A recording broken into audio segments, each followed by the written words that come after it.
So yeah, I'm Rachel. I'm an alcoholic. I have a sobriety date of March 18th, 2018. A little bit about me. I have a sponsor who has a sponsor. I sponsor women who self-identify as alcoholic. Um, and I've been working the program for a little over 6 months now. Um, when I first came to AA, I was really, really confused about what I was even doing. I remember as far back as I can remember, I've been drinking. So I started when I was a kid and grew up in an alcohol home. Spent a lot of time testing out different beers and liquors. I always thought that was really normal. Um, and that continued up until I was a teenager. And when I was about 13, 14 years old, really started to dive into consistent drinking.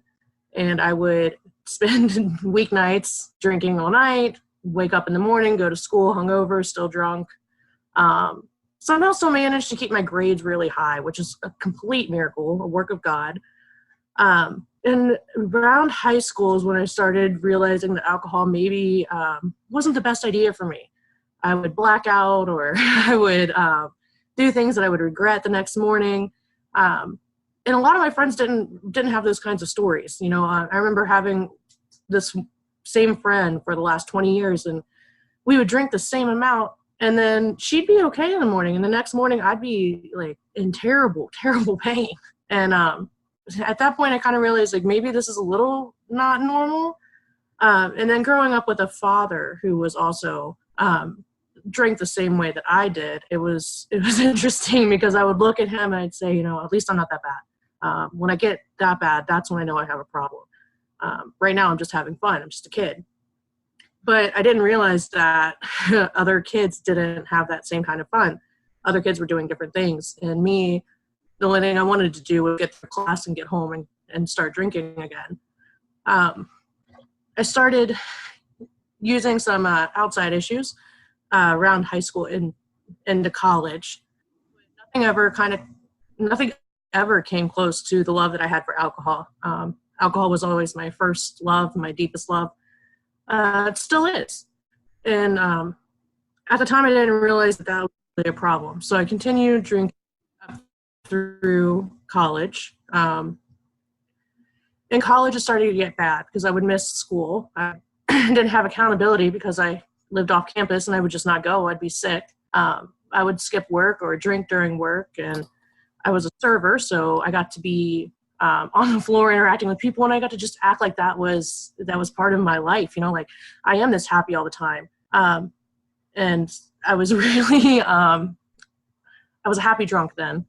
And so as I continued drinking, and it got worse, and it got to the point that it was daily, even in my adulthood, I started to realize still wasn't necessarily the same as other people. I always hung out with people who were worse than me, or who I would judge as worse than me. People who would use harder drugs, or people who would drink more heavily, or who would do worse things in my book. You know, like my judgment of that what they did was worse than what I did. And I remember that time period being really kind of horrible for me, because from the time I was a kid up until my early 20s, I never fit in. I never felt like I was a part of. It was a consistent issue. I always felt like maybe I was a little bit better than everybody else because I was so smart and I could do so many things, but then like also I was worse. Like my self-esteem, my self-worth, like it's that paradigm, you know, like I am egocentric, but I'm also really insecure. And I would drink to feel better and to feel like I was a part of. And those people, I always found those people who were the exact same as me. And in that way, I was able to compare myself and to say, you know, I'm still better than, I'm still a part of, but I'm still great.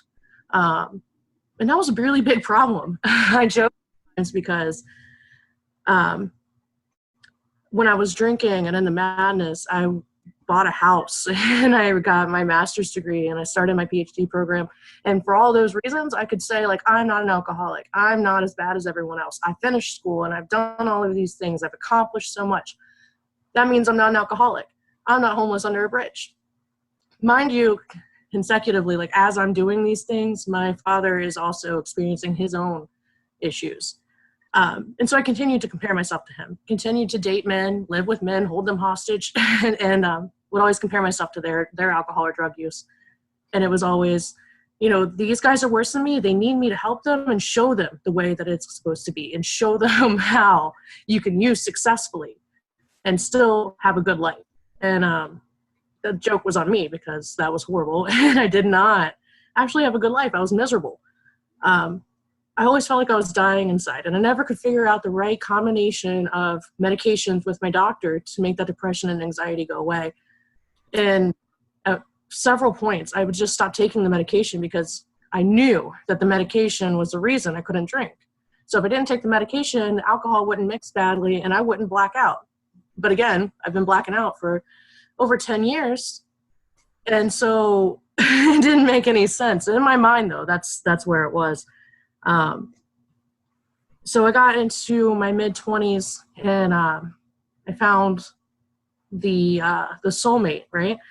And he was drinking just as hard as I was.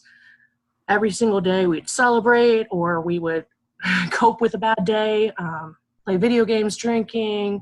I remember getting lost in the world of Skyrim, like on 40s, drinking 40-ounce beers and playing Skyrim all day. And it was so fun, right? Except for then, like, the next day would happen, and I would be sick for a day, 2 days, 3 days. It kept getting longer. And my idea was, like, oh, my hangovers are horrible because I'm getting so old. Like, that's the problem. Or because my medication is reacting really badly with the alcohol, and that's why these hangovers are so bad. And it got to the point where I would have shaking hands, and I would be so dehydrated, I would almost need to go to the hospital. I wouldn't eat for 3 days.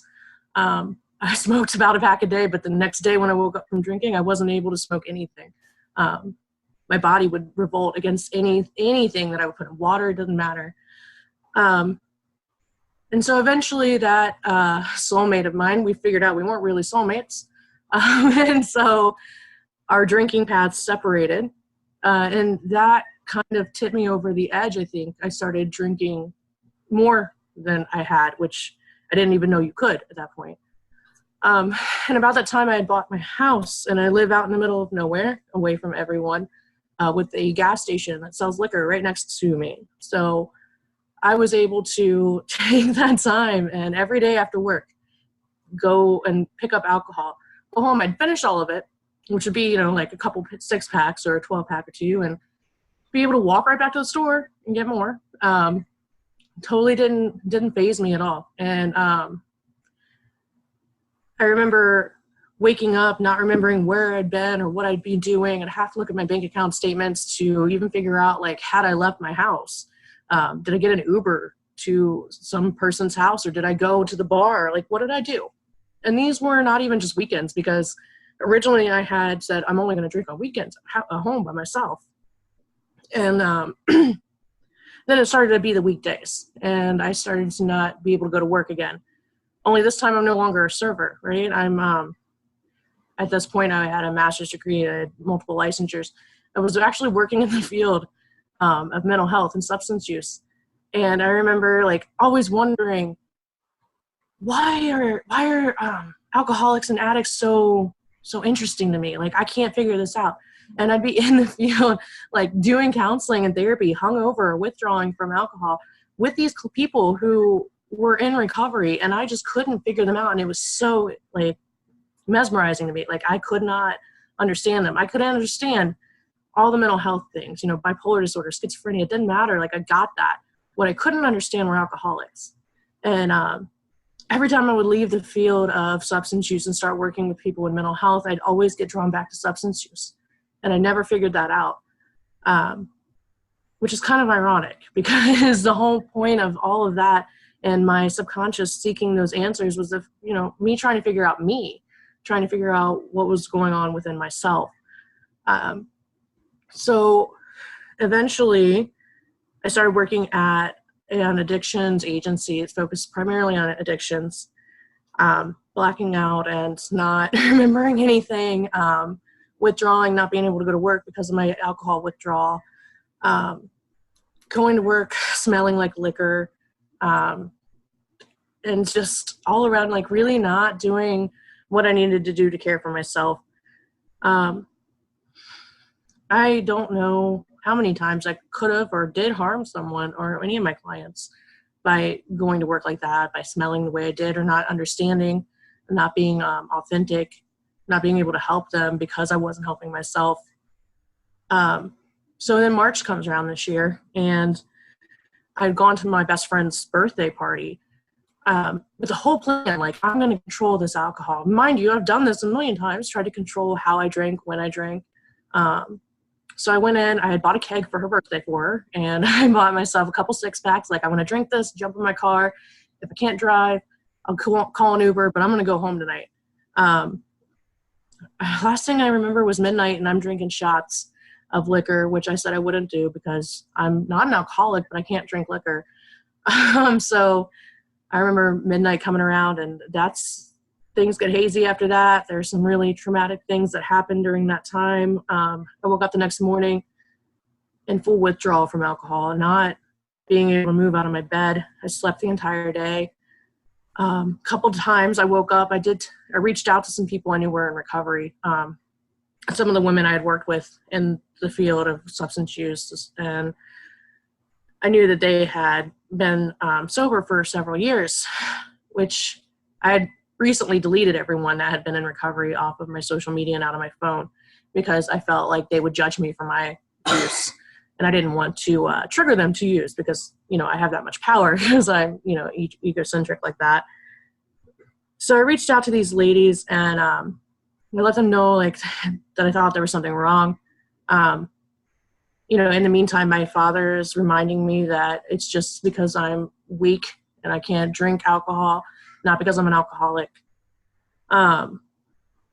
My family members were consistently telling me, like, you just can't handle this or you can't handle that, and really kind of enabling that thought process of, I need to figure out which alcohol I can use, or which combination of drinks will work for me. So I started going to AA secretly for a while, just trying to figure out, like, is this the right path for me? Is this what I need to do? Will this help me feel better? And one of my mentors at work, she has about 32 years sobriety, amazing woman, sat me down while I was at work, actually still in withdrawal on like day 4.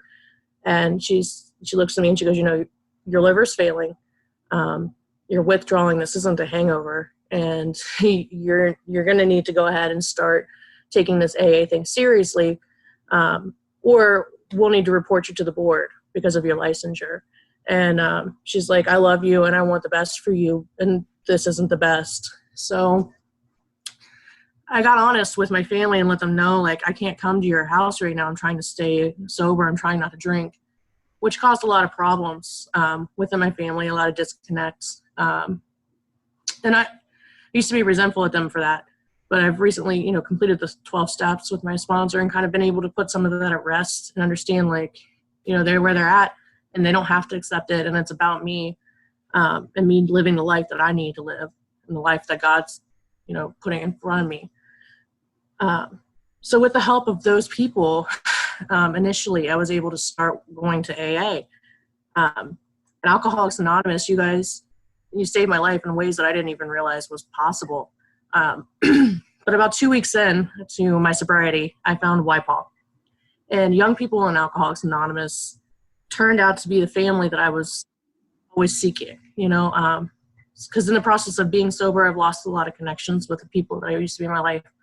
A lot of my friends, a lot of the bonds I had with my family, I lost a lot of that. And I was feeling really lonely. And some days I still feel that way, but I'm constantly surrounded by YPAW, by the family that I've created. So 2 weeks in, I go to these YPAW meetings.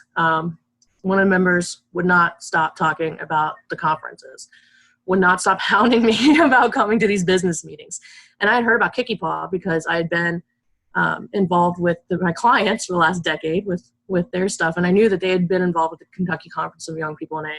And I knew it was supposed to be fun.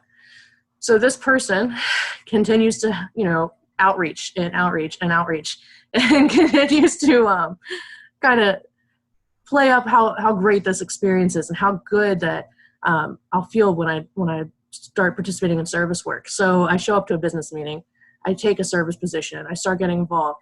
And since then, over the past several months, I have traveled to places I never thought I'd travel to. I've met and bonded with people I never thought or expected I would ever have anything in common with. And any time that I'm feeling down, like I've got 3 to 10 people messaging me or calling me or showing up at my front door because they know like there's something wrong and they're not going to let me be alone through it.